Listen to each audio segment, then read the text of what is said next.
Bienvenidos de nuevo al canal. Hoy voy a hablar de Modern, concretamente, como estáis viendo en pantalla, de Storm. ¿Por qué hablar de Modern en el vídeo de hoy? Que por fin he conseguido sacar un hueco para subir y publicar algún vídeo más. Estamos en temporada de RCQs, de Modern, de cara a clasificarse al siguiente RC de Amberes. Y precisamente voy a hablar de esta lista porque hace 2 fines de semana yo conseguí mi plaza a Amberes con esta lista de Storm que estamos viendo en pantalla. La verdad es que si me habéis seguido un poco alguna vez alguno en Twitter o habéis jugado conmigo en alguno de los torneos de Madrid, últimamente en el último año casi siempre estoy jugando Storm cuando toca Modern. Estoy bastante cómodo con este mazo y me sigue pareciendo uno de los mazos que puede combarte de forma más explosiva y sobre todo ganarte literalmente de la nada en el formato actual. ¿Es el mejor mazo para jugar ahora? Eso no lo puedo asegurar. Yo estoy muy cómodo con el mazo y estoy muy cómodo con esta lista, que es precisamente la que voy a explicar un poco en el vídeo de hoy, ¿vale? Entonces, sí os puedo decir que cuando estaba jugándose mucho Bridge, hace unos meses, hasta que chaparon el Underworld Bridge, había odio, piezas de odio que llevaban algunos mazos en el site que afectaban bastante a Storm. Las que eran tipo Stony Silence no, las que eran todo tipo Ranger Captain of Eos, efectos tipo Rule of Law, pues sí, esos, o jugar más Cantos de Orín, esas son cartas que hacen daño a este mazo y luego pues tenemos que lidiar con ellas. Hay veces en las que ese volumen de cartas que te impiden combar está en números más altos y entonces es más complicado jugar Storm y otras veces que está en números más bajos. Yo creo que ahora está en un nivel normal. Lo único que nos solemos comer un poco de rebote es el odio que están metiendo ahora algunos mazos, especialmente mazos que juegan el color blanco, de cara a combatir las IZ Prowess, para impedir que estos Cory Steel Cutter estén todo el rato poniendo tokens, pues están jugando muchos efectos, como decía antes también, que se jugaron con Bridge, Rule of Law. Entonces, bueno, de eso y cómo combatir eso hablaremos un poquito más cuando pase a analizar el site. Vamos a analizar el main directamente. Como podéis ver, bueno, tenemos un conjunto de fetchlands que las llevo variadas, por si acaso alguien tira una surgical o pudiera pinchar una determinada fetchland que te pillen el menor número de posibilidades. Esto, bueno, no es tampoco demasiado relevante. Lo único que tenéis que hacer es que todas las fetchlands que juguéis en el mazo obviamente busquen rojo, tienen que buscar rojo, porque todas las shocklands o tierras que buscamos tienen subtipo montaña. Tenemos 4 montañas, juego 2 Elegant Parlor como Surveillance. Si habéis jugado alguna vez Storm, este mazo tiene muy pocas jugadas de turno 1 y una de sus mejores jugadas es hacer una fetchland al final del turno a el Elegant Parlor y así poder manipular la primera carta o la segunda carta en función de si estamos on the play o on the draw que vayamos a robar en la partida, y así intentar mejorar nuestra mano sin gastar cartas. Y llevo una Shockland como Stomping Ground y una Shockland Sacred Foundry. Que no sean cartas fecheables, tierras fecheables, solo llevo una Gemstone Caverns. Me parece que esta carta está bastante bien porque de vez en cuando te roba games gracias a cambiar quién está saliendo directamente en la partida, aunque sea a costa de remover una carta de la mano, pero es que en este formato y en este mazo concretamente, pasar de estar on the draw a estar prácticamente on the play, cambio de una carta menos, como digo, pues puede ser devastador, ¿no? Que tú en tu turno 1 puedas jugar tu amuleto, por ejemplo, para luego ya en el turno 2 lanzarte a combat. Respecto a la configuración de Surveillance y Shocklands, llevo 2 Surveillance Boros porque me parece que lo principal en este mazo es buscarse el color blanco de cara a buscar sobre todo en el momento que ya estás jugando el side, o a lo mejor quieres acudir a alguna carta con un Wish en las primeras partidas, pero el blanco es el color principal después del rojo, de cara a defenderte o a atacar tras el Game 1, y el verde solo es un color complementario, porque salvo alguna carta que suelo llevar alguna vez en el side, como podéis ver ahora que estoy llevando un Foundation Breaker, pues lo único que llevo que sea verde son los Questing Druid, que además ni siquiera es lo principal. O sea, lo principal del Questing Druid es su modo de aventura del Seek the Beast, no de criatura. Pero tenemos siempre esa win con alternativa y esa posibilidad de plantar alguna amenaza en mesa en forma de esta Kyrion Dryad, pero la parte importante es jugar la parte de la aventura, que sigue siendo roja. Entonces, no me gusta llevar Surveillance que sean verde-rojas si no llevo más hechizos o cartas relevantes que tengan que necesiten del verde, sino que me gusta llevar solo la Stomping Ground para poder buscar la Stomping Ground y el verde enderezado en el turno en el que sé que quiero jugar algo como la Questing Druid o una cosa así. Pero por defecto, yo lo que quiero, cuando sé que voy a meter muchas más cartas blancas, es tener siempre color blanco. Entonces la Surveillance va a ser la carta, la Boros, la que voy a buscar por defecto en el turno 1 y es la que me gusta.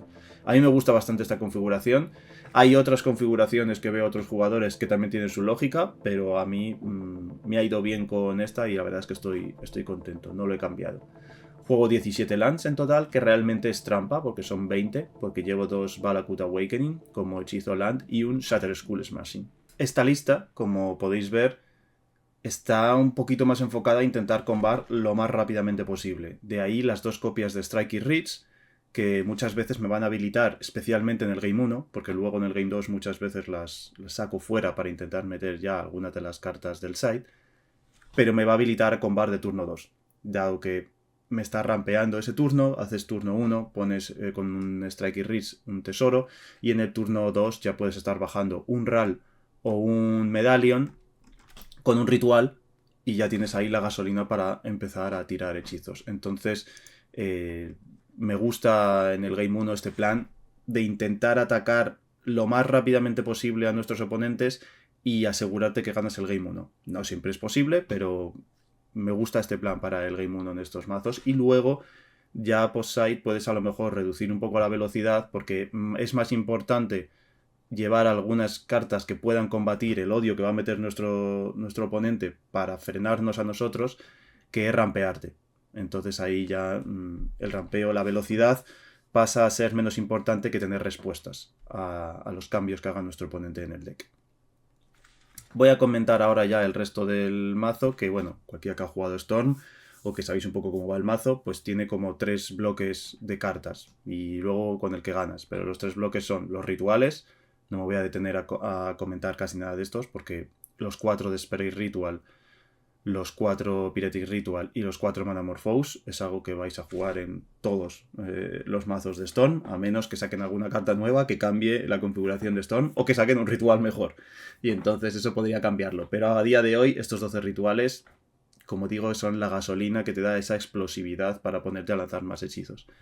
Normalmente para poder tener esa explosividad y jugar muchísimos hechizos, vamos a necesitar de algo que nos reduzca los costes. De ahí las otros 2 must del mazo, que son los 4 Ral y los 4 Ruby Medallion. Algunas listas llevan el Goblin RG de Modern Horizons 2, que te reduce los costes verdes y rojos. Esa sería una razón para cambiar la configuración de maná, por ejemplo, y llevar alguna Surveillance verde, porque ahí sí estás jugando una carta clave que requiere del verde, y el verde ya no es tan complementario como en una lista como esta.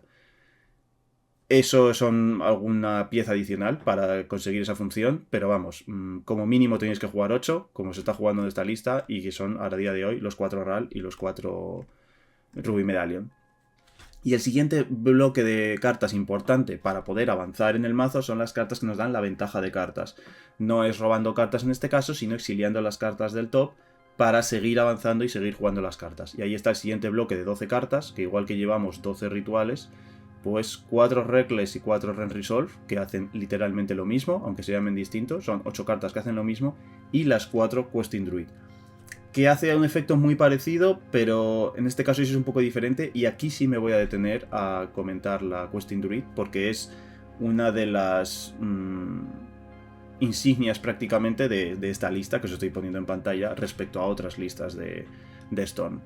Y luego por último, que terminaré comentando, las cartas que nos van a acabar dando la victoria normalmente, que son el Wish y el Past in Flames, con el que pues o volveremos a jugar todos los hechizos que hayamos jugado en ese momento, o ya nos buscaremos la win con que necesitamos. Y eso sí, que se me pasaba por aquí, llevo un Graveshot main deck también.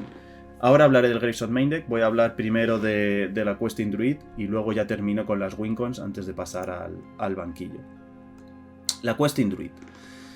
Voy a hablar de los pros y los contras de jugar esta carta en Storm. A mí me parece que tiene muchísimos pros y solo algún contra.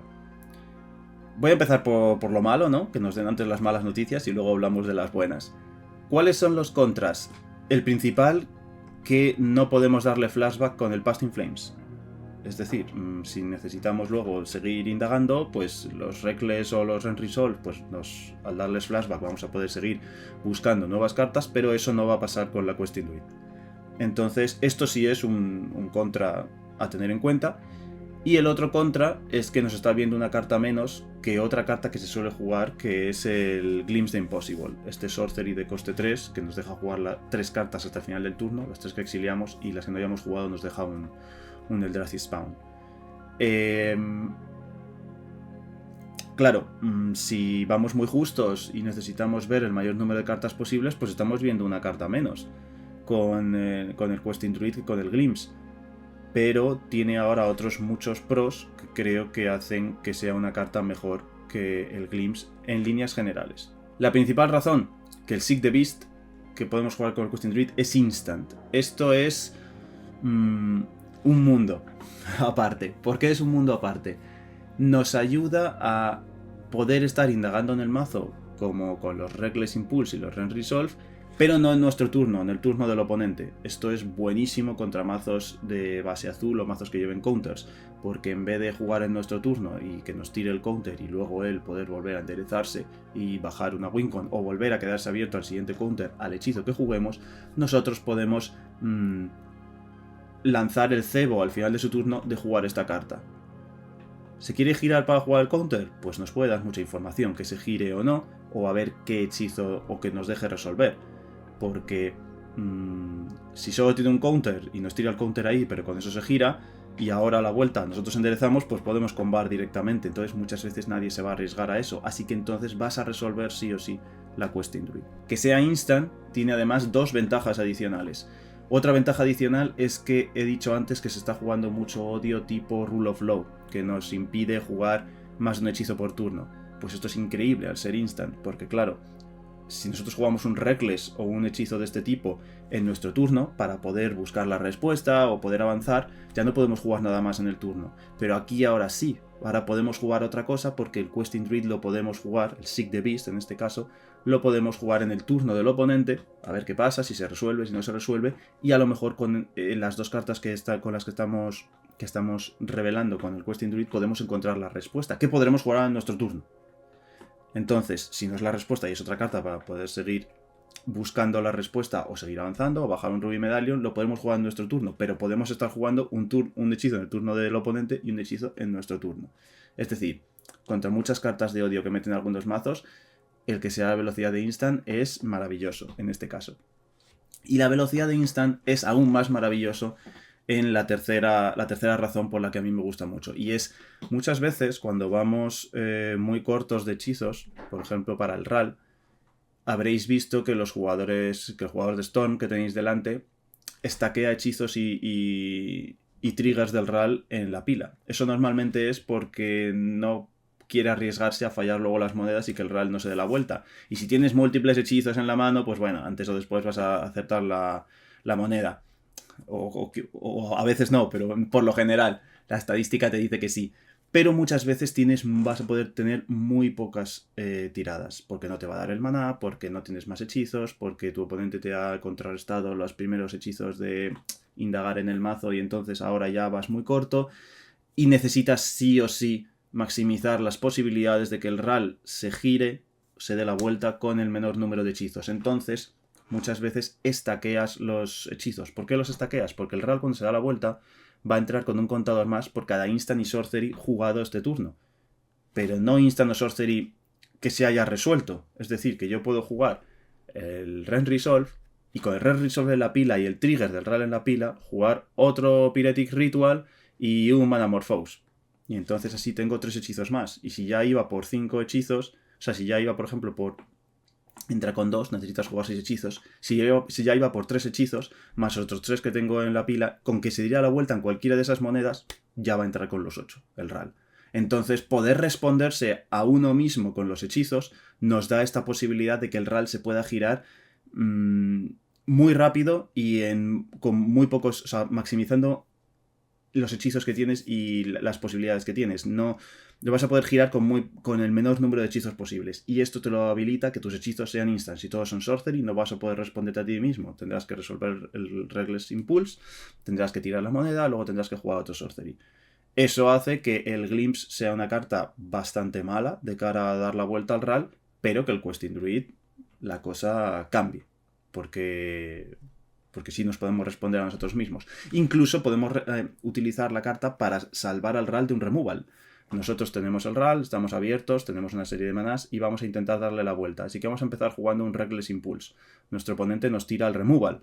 Y como podemos responder para darle la vuelta, podríamos responder no solo con rituales y Manamorphose, sino también con Questing Druid. Si no tenemos más instant, a lo mejor el propio Questing Druid nos va a encontrar otros instant, como los rituales o el Manamorphose, y vamos a tener aún más opciones de salvar a nuestra criatura. Es decir, que el Seek the Beast sea instant en vez de sorcery, te da muchísimas posibilidades en muchas situaciones. Así que esta es una de las razones por las que a mí más me gusta. Además, si haces el -8 del RAL, en este caso, igual que el Past in Flames con el Seek the Beast no se llevan muy bien, aquí sí se llevan bien porque puedes seguir jugando el hechizo de... Aunque la Questing Druid como carta principal sea criatura, puedes seguir jugando los Seek the Beast que encuentras con el -8 del RAL. Entonces esto sí es muy importante, de cara a que no va a ser una carta perdida cuando haces el -8 del RAL. Vas a jugarlo y lo vas a llevar a la zona de aventuras. Como ventaja adicional, en enfrentamientos en los que estamos ahí abiertos y a ver qué pasa para que no te tire el counter y tu oponente tampoco se quiere girar porque tiene la respuesta y no va a querer que te lances con el RAL o con el Medallion, tenemos la opción de bajar desde la zona de aventuras estas Kyrion Dryad, que son una forma alternativa de ganar a un Grapeshot o a acabar jugando un Wish. Y es que si jugamos uno de estos y nuestro oponente no tiene respuesta, porque se quita más removal o porque ya ha gastado los removal en los RAL, pues podemos acabar ganando también con los Questing Druid. Esto parece súper peregrino, hay gente que dirá, pero una vez ganas esto, se gana más partidas de lo que piensas con las Questing Druid, especialmente si llevas las 4, claro. Entonces puedes acabar acumulándolos, sobre todo son muy buenas cuando tu oponente está abierto y tú dices, no me voy a lanzar a combar porque mi oponente está con muchas cartas en la mano, está totalmente abierto, las posibilidades que tenga un consign para contrarrestarme el Medallion o varios removal para matarme el RAL, si intento tirar con el RAL, pues son altas y no tengo ninguna forma de defenderlo. Pues entonces ahí, una vez que hayamos gastado el Seek the Beast y hemos jugado una tierra o la carta que sea, o no nos interesa jugar la otra carta, bajamos la criatura y damos turno y que gaste uno de los sus removal en la Questing Druid y así no tendrá un removal menos después para cuando queramos jugar el RAL. Es súper bueno en estos momentos, en los momentos en los que ves o intuyes que tu oponente está lleno de respuestas y dices, bueno, yo no me voy a lanzar a combar para fallar ahora, sino que toma, te dejo esta amenaza y al siguiente turno ya te puedes volver a lanzar a combar y si tu oponente empieza a tirarte que si counters, que si removal al RAL o que intentar destruirte el Medallion, mientras todos los hechizos que estás jugando son contadores que le estás poniendo a la Kyrion Dryad que has bajado antes y empieza a pegar. Y entonces empieza a convertirse en una win con de verdad. Y por último, la última parte del mazo, pues tenemos los Wish, que será la carta con la que busquemos normalmente o una respuesta o la forma definitiva de ganar, y los Past in Flames, un par de Past in Flames que nos permitirá jugar todo el mazo, todo lo que estemos en el cementerio otra vez. Eso hace que, llevando un Grapeshot, que ahora voy a detenerme a comentarlo brevemente, ni siquiera necesitamos a veces el Wish, podamos jugar un montón de hechizos, el Grapeshot, le damos flashback al Grapeshot y lo volvemos a jugar y ganamos. Pero en general las formas de ganar pasan por el Wish. ¿Por qué un Grapeshot main deck? Hay gente que no le gusta el Grapeshot main deck, yo entiendo por qué, porque hay enfrentamientos en los que el Grapeshot main deck apesta. Pero, teniendo en cuenta que uno de los mazos más jugados y quizá el mejor mazo del formato a día de hoy es Boros Energy, el Grapeshot contra Boros Energy puede ser muy bueno, porque aunque no combemos ese turno, si lanzamos unos cuantos hechizos y un Grapeshot, podemos vaciar la mesa y comprar muchísimos turnos. Así compramos, si le vaciamos la mesa, puede que compremos 2 o 3 turnos contra la Boros Energy y eso nos va a dar tiempo a encontrar ya todo lo que necesitemos para ganar, especialmente en el Game 1. Y me gusta mucho llevar 2 Graveshot, o los 2 en el side, o 1 y 1, por una razón que ahora os voy a comentar, que es de cartas que metan en el side tipo Surgical. Y es que si te tiran una Surgical al Wish, hay gente que ahora ya no se están jugando Surgical Main Deck, pero había algún momento en el que, por ejemplo, con Bridge se jugaban Surgical Main Deck, o que las van a meter de side. Si tú juegas un Wish, o te contrarrestan un Wish, o te descartan un Wish, y te tiran una Surgical, y no llevas un Graveshot en el main, esa partida ya no la ganas. Solo puedes ganar pegando con la Questing Druid. Y en general ese tipo de mazos, en cuanto te tiren un push a la Questing Druid, pues ya está, ¿no? Ya no, o un removal ya no vas a poder ganar.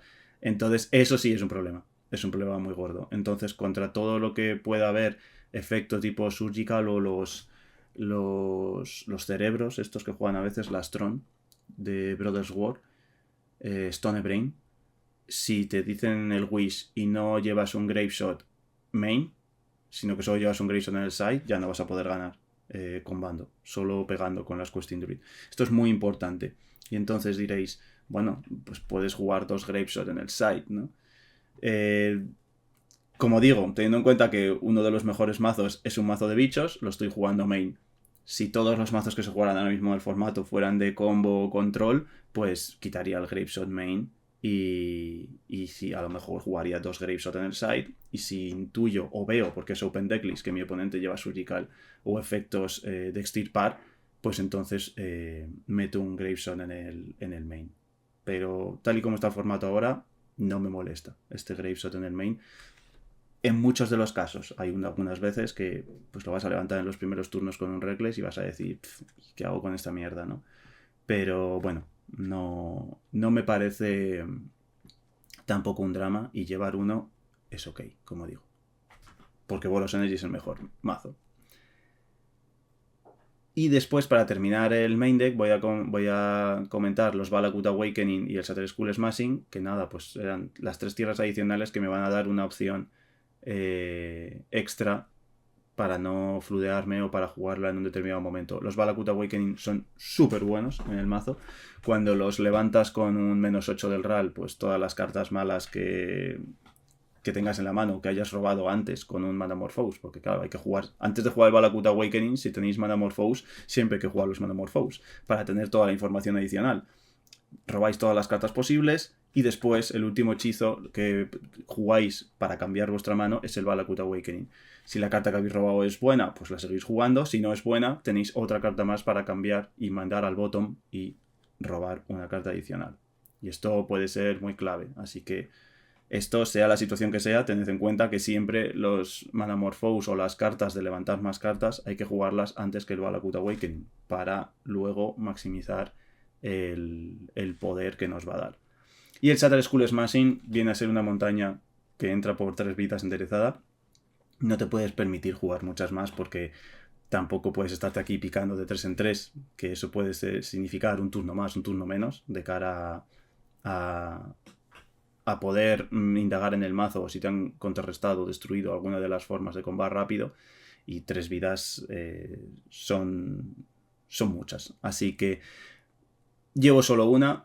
Podríais decir, ¿puedes jugar sin Shattered Skull Smashing? Puedes jugar sin Shattered Skull Smashing. A mí me gusta que es un hechizo adicional, y que muchas veces cuando ya tienes tierras de sobra, o lo levantas con un RAL, o tienes una Questing Druid y quieres quitarte alguna, o incluso algún bicho a veces de odio, como cuando se jugaban los Dranith, o un Interceptor, que se juegan ahora en las Orthop Blink, pues está bien poder transformar una tierra a veces en la opción de matar a alguna criatura, o matar un Ragavan y un gato de estos de los que tiene lifelink, no en los primeros turnos, porque el doble rojo te lo va a inhabilitar, pero en una partida avanzada es un complemento, un detalle, tampoco es algo, como digo, necesario.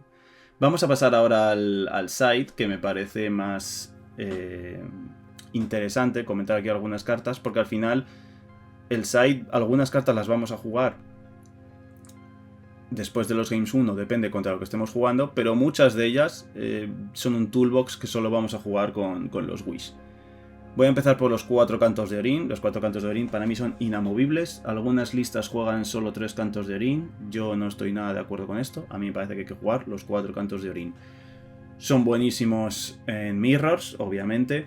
Y no solo en mirrors, sino en mazos que vayan también a lo suyo. Vamos a ver mazos también que tienen que ir a combat.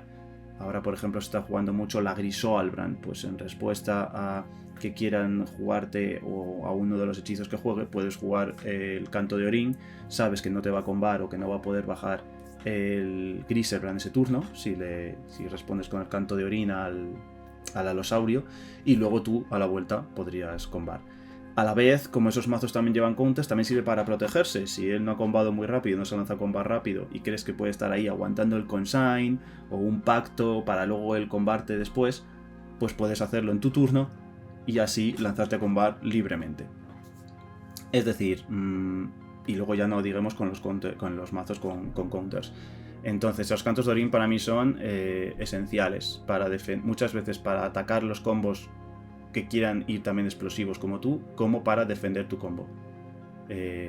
Si los mazos de base azul no te ponen presión, no consiguen meter una rana, sino que están todo el rato ahí abiertos y tú puedes pensar, tiene que tener 1000 counters entre los snare y cosas así. En el momento en el que tú puedes ir jugando cartas o va pasando el tiempo y vas robando cartas, tú vas a jugar un canto de Orín, le vas a obligar a tirar un hard counter ahí, o vas a jugar un par de cantos de Orín si pasa mucho tiempo y no te meten presión, y vas a ganar directamente pudiendo combar libremente.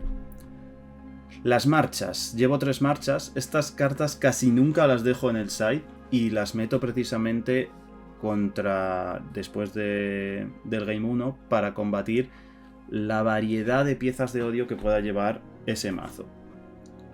Pueden llevarse desde cálices hasta triniesferas, aunque no es la mejor carta contra la triniesfera. A mí no me gusta mucho contra la triniesfera. Ahora hablaré de ello porque me gustan más otros slots para eso. Un Drannith, un lagarto, el Magebane Wizard Lizard de Thunder Jackson, que ahora se está jugando poco, pero antes tenías que quitártelo de alguna forma, sí o sí.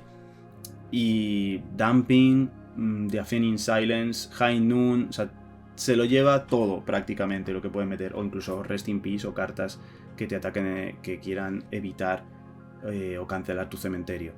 Entonces me parece muy muy muy necesaria por su versatilidad. Y me gusta mucho que sea instant. Al ser instant podemos lanzar, dejar que nuestro oponente desarrolle. Nos ha bajado una pieza de odio, ahora nos va a bajar unas criaturas con las que va a seguir pegando. Vale, perfecto. Al final del turno podemos valorar, ahora te voy a quitar tu pieza de odio. Al final de tu turno, no tengo que gastar yo el maná en mi turno. Y así en mi turno directamente combar. Entonces, aunque a veces tengas que pagar ese maná adicional que dices, bueno, es que el Prismatic, que sería el equivalente a esta carta, no me necesita estar pagando, o sea, con uno menos, yo con un Prismatic de 1 estoy exiliando algo de 1, ya, pero lo tienes que hacer en tu turno, y lo mismo luego no te da el maná para poder combar. Y esto, aunque tengas que hacer un maná más, tengas que pagar un maná más, estás haciendo el turno del otro, y a mí me parece muy relevante. Soy muy fan de jugar las varias copias de March of Otherworldly Light, especialmente cuando las piezas que te juegan de odio son variadas. Y vamos a pasar al toolbox del que hablaba antes. Un Past in Flames, siempre hay que llevar un Past in Flames en el side para poder buscar con el Wish y poder volver a jugar todo el cementerio si queremos. Normalmente cuando pasa eso, vamos a ganar directamente esa partida. Entonces un Past in Flames hay que jugarlo. Antes jugábamos el Underworld Bridge, hemos perdido el Underworld Bridge. Y el Underworld Bridge era muy importante para combar cuando tirábamos el Wish y no nos daba el maná para jugar el Past in Flames. Porque al final, si estás reduciendo los hechizos en 1, con el Wish y el Past in Flames necesitas después del Wish tener libres 4. Y con el Underworld Bridge eso no pasaba. Con el Underworld Bridge, si teníamos el Medallion con 2 manás restantes podíamos combar, porque hacíamos el Underworld Bridge solo por 1 y luego el ritual, y si es con el RAL, con 3. Esa opción ahora ya no la tenemos, pero el Past in Flames hay que seguir jugándolo. Un Empty the Warrens. Me gusta mucho jugar un Empty the Warrens. Algunos diréis, a lo mejor el dragón nuevo de Dragonstone. El dragón ese me ha parecido bueno y relevante cuando a veces la partida se va muy larga y al final acabas tirando, tienes por ahí un Medallion o un Ral, pero no vas a poder combar. Y haces ritual Wish al dragón y puedes jugar todo el mana. Vale, te dejas 3 dragones y eso es una forma de ganar muchísimo mejor que haber puesto los 6 goblins o los 8 goblins que habrías puesto con un Empty the Warrens. Pero me ha parecido que cuando pasa eso, vas a hacer lo mismo si te buscas el Past in Flames y vas a ganar directamente, a menos que te tengan cancelado el cementerio. Entonces el dragón solo es bueno cuando tienes pocos hechizos, prácticamente al late game o la partida se está alargando y no has combado rápidamente, y además tienes también cancelado el cementerio. Total, que no lo he acabado jugando. No lo descartéis del todo, creo que es una carta que se puede acabar jugando. De hecho, alguna vez he pensado si jugar varias copias para meterlas, simplemente, y jugarlas main, no acudir a ellas a través del Wish, que esta idea me parece más interesante. Pero así como una única carta, me parece que es peor que el Empty the Warrens, porque requiere tener mucho más mana disponible después de tirar el Wish. El Empty the Warrens con 3 manas lo tenemos, el dragón nos costaría 5. Y muchas veces, si es por dejar criaturas en la mesa y hemos jugado muchos hechizos, va a hacer el mismo efecto. Quizá con los Empty the Warrens tenemos que pegar 2 veces, pero en vez de una, como pegaremos con los dragones. Pero el que sea menos mana lo que nos cueste es relevante. Entonces sigo jugando Empty the Warrens por encima del dragón. Un Brotherhood's End me gusta mucho para poder destruir piezas de odio que se acumulen en la mesa, que sean artefactos, que nos bajen un par de dumpings, que nos bajen una lantern y una dumping, una lantern y un Napithing Needle pinchando el RAL, con ese tipo de cosas, es muy bueno. Y a la vez tenemos un efecto sweeper que podemos acudir a él a través del Wish. Así que un Brotherhood's End me gusta mucho. Antes llevaba 2 copias cuando se jugaba mucho Ranger Captain of Eos, o cuando se jugaba mucho el Drannith, porque uno de los problemas es que el Drannith, si tú tienes un single removal para matar al Drannith y los mazos que llevan Drannith Magistrate llevan también Ephemerate y te tiran el Ephemerate, pues pelado, esa partida ya no la ganas, a menos que tu oponente esté teniendo una mano muy mala o no te esté metiendo presión y tú robes otra opción y se quede luego sin otro Ephemerate. Pero el Sweeper hace que el Ephemerate no pueda salvar a esas criaturas de resistencia 3 o menos y que te impiden combar, como el Drannith, como el Aven Interceptor. Entonces el Brotherhood's End bastante bueno. Llevar al menos una copia, yo creo. Si hay muchas cartas de esas, como digo, pues metes más. Alchemist Gambit. Esta carta era buenísima cuando estaba el anillo, porque con el Alchemist Gambit y con el Empty the Warrens, es decir, jugando 2 Wishes en ese mismo turno, o jugando un Empty the Warrens y luego en el siguiente turno jugar otro Wish a un Alchemist Gambit, tú podías tener un turno adicional, pegabas directamente y como el daño no podía ser prevenido, pues daba igual que tuviera el anillo y ganabas. Ahora el efecto de que el daño no pueda ser prevenido no es relevante. Yo lo sigo llevando. En algunos días lo quito, otros días lo meto, pero en general lo sigo jugando por los Questing Druid. Porque hay veces que vais a dejar un Questing Druid, vuestro oponente se va a girar para jugar una amenaza mayor, para intentar destruiros un Ruby Medallion y bajar una criatura, y entonces vais a poder tener un turno extra en ese momento que se gira o en algún momento así para poder pegar con el Questing Druid ese turno y un turno adicional. O vais a bajar el Questing Druid directamente, vuestro oponente está totalmente girado porque os ha metido presión con las criaturas, no tiene nada con lo que bloquear y está girado también de maná, y vais a jugar un Questing Druid, vais a jugar unos hechizos, el Wish, jugáis el Alchemist Gambit, suponiendo que no os dé el maná para combar bien, yo que sé, os han exiliado al cementerio, por ejemplo, y con los siguientes hechizos que jugáis después le vais a inflar a 1 o 2 copias de la Questing Druid y vais a poder pegar. Aún así, diré que está guay tener alguna situación así y poder salir también de situaciones así, pero esta ahora mismo es la peor carta del site.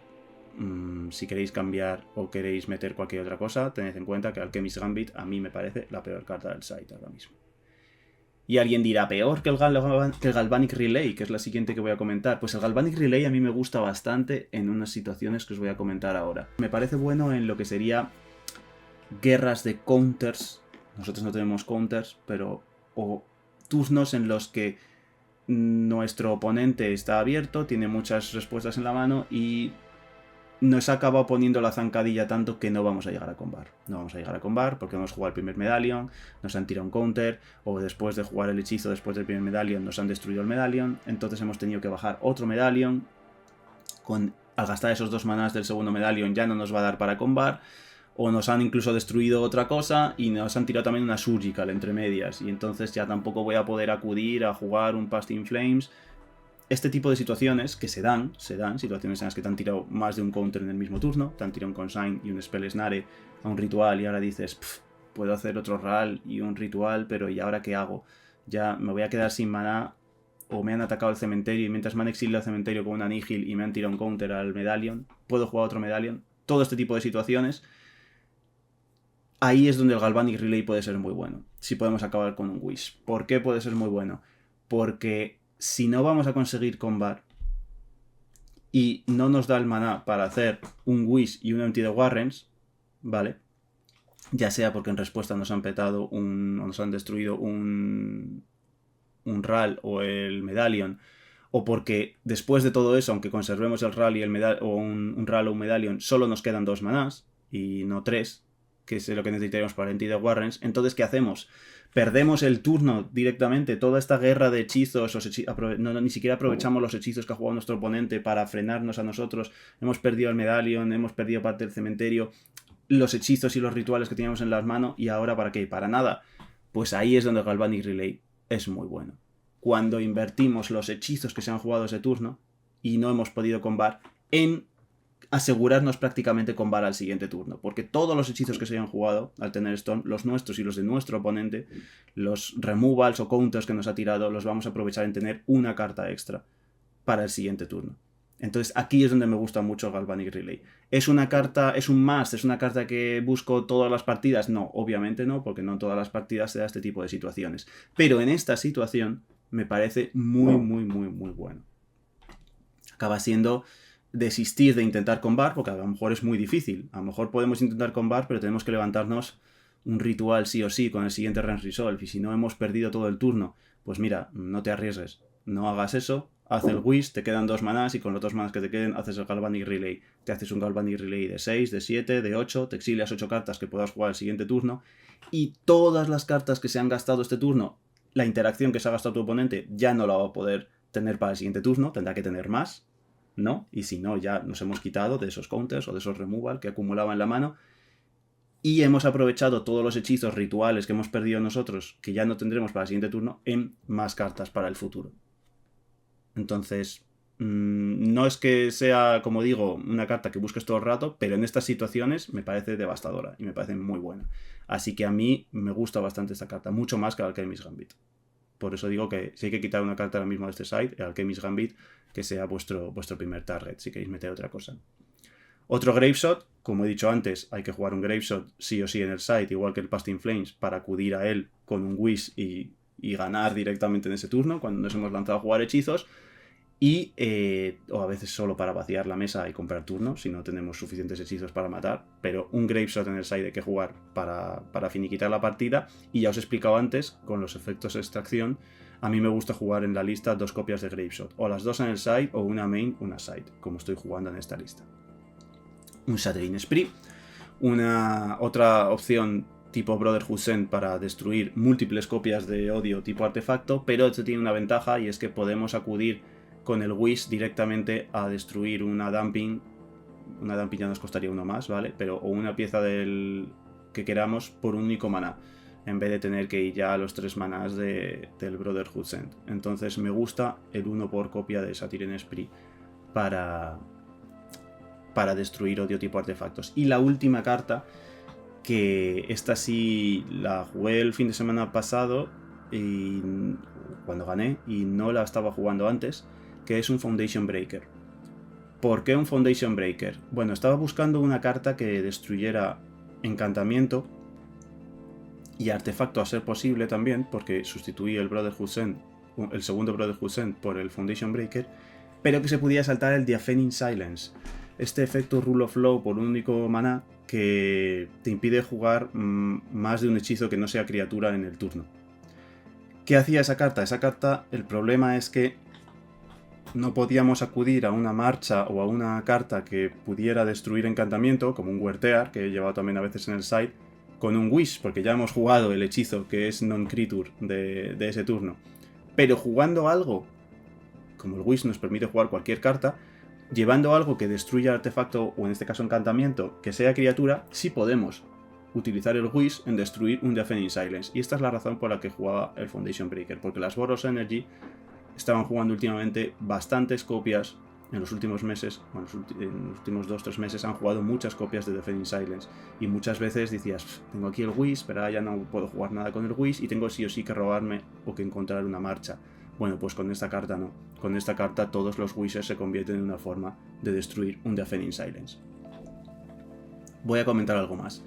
Ahora algunos decks, en vez de estar jugando Deafening Silence, están jugando High Noon, que es efecto Rule of Law puro. No puedes jugar más de un hechizo. Ahí no sirve para nada. Porque en el Wish tampoco vamos a poder jugar el Foundation Breaker. Esto solo servía para combatir los Deafening Silence. Que creo que aún así sigue habiendo más Deafening Silence que High Noon. Pero contra el High Noon no valdría. Así que ahí ya no me gusta tanto y a lo mejor habría que jugar otra carta tipo Huertear o una segunda o una cuarta marcha, porque la necesitamos robar sí o sí para eliminar el High Noon. Y quiero comentar una cosa más de esta carta, y es que yo cuando busqué esta carta para tener este efecto, aquí en el buscador del mall estaba todo el rato poniendo una carta que destruyera artefacto o encantamiento. Que fuera una criatura que destruyera artefacto o encantamiento. Y yo no quería...